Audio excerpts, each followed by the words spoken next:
नमस्ते दोस्तों, मैं हूं राहुल सर और आप देख रहे हैं विजन जीएस। मैं पढ़ाने जा रहा हूं घटना चक्र का बायोलॉजी, जो कि आपके आने वाले एग्ज़ाम के लिए काफ़ी महत्वपूर्ण है। तो आइए शुरू करते हैं।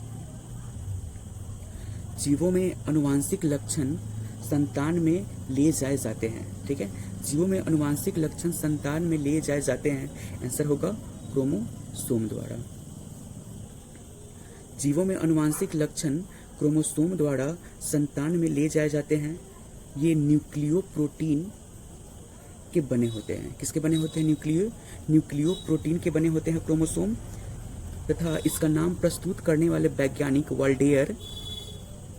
वाल्डेयर थे। ठीक है, कोशिका विभाजन के समय क्रोमेटिन जालिका की धागे के समान छोटे छोटे टुकड़े के रूप में स्पष्ट हो जाती है। क्रोमैटिन पदार्थ के इन छोटे टुकड़े को गुणसूत्र कहते हैं, जिन पर जीन्स पाए जाते हैं। यद्यपि अधिकतर जीन्स डीएनए के भाग हैं, परंतु कुछ विषाणुओं में ये आरएनए के भाग होते हैं, जैसे रियो वायरस में। ओके, जीव कोशिकाओं में अनुवांशिक लक्षणों के नियंत्रण में निम्नलिखित में से कौन सा उत्तरदायी है? ठीक है, जीव कोशिकाओं में अनुवांशिक लक्षणों के नियंत्रण के लिए तो कौन सा जिम्मेदार होगा? डीएनए। क्या होगा आंसर? डीएनए। जीव कोशिकाओं में अनुवांशिक लक्षणों के नियंत्रण में डीएनए उत्तरदायी होता है। नेक्स्ट प्रश्न है, डीएनए की निम्नलिखित में से किस विशिष्टता ने उसे पीढ़ी दर पीढ़ी अनुवांशिक सूचना संग्रह करने और प्रेषण करने के लिए अद्वितीय रूप से उपयुक्त बनाया है? आंसर होगा 2 रज्जुकों की पूरकता। ठीक है, क्या होगा? 2 रज्जुकों की पूरकता। एक्सप्लेनेशन है, डीएनए प्रत्येक मानव कोशिका के केंद्रक में विद्यमान होता है। ठीक है, डीएनए प्रत्येक मानव कोशिका के केंद्रक में विद्यमान होता है। डीएनए का मुख्य कार्य अनुवांशिक सूचनाओं का संग्रहण एवं उनका प्रेषण है। डीएनए की 2 रज्जुकों की पूरकता उसे इस कार्य हेतु सक्षम बनाती है। नेक्स्ट प्रश्न है, लैंगिक जनन से अनुवांशिक विचरण कैसे होता है? ठीक है, क्वेश्चन क्या है? लैंगिक जनन से अनुवांशिक विचरण कैसे होता है? जीन के सम्मिश्रण यानी ब्लीडिंग से, क्रोमोसोम में बदलाव से, जीन के मिश्रण यानी सफलिंग से, उपयुक्त में सभी। आंसर क्या होगा? उपयुक्त में सभी। एक्सप्लेनेशन है इसका, जीन के सम्मिश्रण, क्रोमोसोम में बदलाव एवं जीन के मिश्रण उपयुक्त तीनों से ही लैंगिक जनन से अनुवांशिक विचरण होता है। गुणसूत्रों की वंशागत का सिद्धांत दिया था।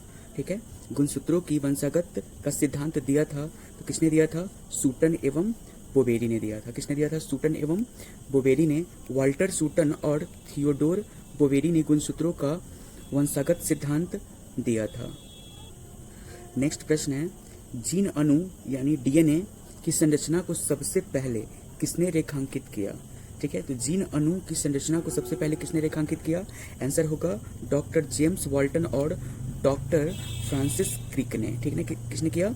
जेम्स वाटसन ने और फ्रांसिस क्रिक ने किया। Doctor James Watson, doctor Francis Crick, MHF Wilkins तथा R फ्रैंकलिन नामक वैज्ञानिकों ने एक्सरे विश्लेषण द्वारा वर्ष 1953 में जीन अणु यानी डीएनए का कुंडलीदार यानी सर्पिलाकार सीढ़ी सदृश विन्यास प्रस्तुत किया। इनके अनुसार एक पीढ़ी की भांति डीएनए का अणु सीधा नहीं होता है। सीढ़ी के 2 लंबे डंडे एक के अक्ष रेखा के चारों ओर द्विचक्राकार रचना बना लेते हैं। ओके, जेम्स डी वाटसन तथा फ्रांसिस क्रिक का संबंध निम्नलिखित में से किस खोज से है? तो आंसर होगा डीएनए की संरचना से। ठीक है, डीएनए की संरचना से। नेक्स्ट प्रश्न है, डीएनए के द्विहेलिक्स प्रारूप को पहली बार किसने प्रस्तावित किया? ऑप्शन है वाटसन तथा क्रिक ने, फिशर तथा हाल्डानी ने, लैमार्क तथा डार्विन ने, ह्यूगो डी ब्रिज ने। तो क्या होगा आंसर? ऑप्शन नंबर ए यानी वाटसन तथा क्रिक ने। ठीक है, नोबेल पुरस्कार विजेता वैज्ञानिक जेम्स डी वाटसन को किस कार्य क्षेत्र में अपने कार्य के लिए जाना जाता है? ठीक है, तो वैज्ञानिक जेम्स डी वाटसन को किस कार्य क्षेत्र में अपने कार्य के लिए जाना जाता है?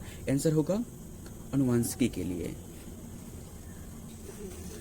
एक्सप्लेनेशन है, जेम्स डेवी वाटसन अमेरिकी मॉलिक्यूलर बायोलॉजिस्ट हैं जो जीन संरचना की खोजों के लिए प्रसिद्ध हुए हैं। डॉक्टर वाटसन तथा फ्रांसिस क्रिक तथा मॉरिस विलिकन्स को संयुक्त रूप से वर्ष 1962 का चिकित्सा विज्ञान के क्षेत्र में नोबेल पुरस्कार प्राप्त हुआ था। नेक्स्ट प्रश्न है, डीएनए की द्विकुंडलिनी संरचना किसके द्वारा दी गई थी? आंसर होगा वाटसन तथा क्रिक।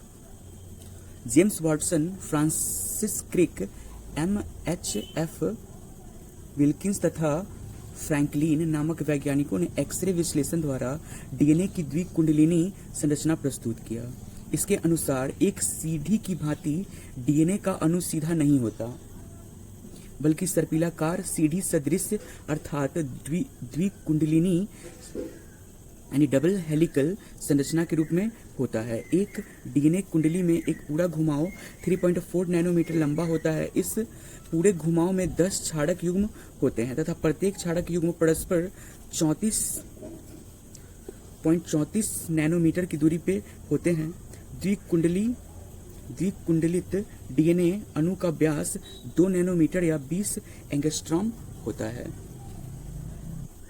वीडियो अच्छा लगा हो तो चैनल को सब्सक्राइब करें और वीडियो को लाइक करें ताकि नेक्स्ट अपडेट आपको मिलती रहे।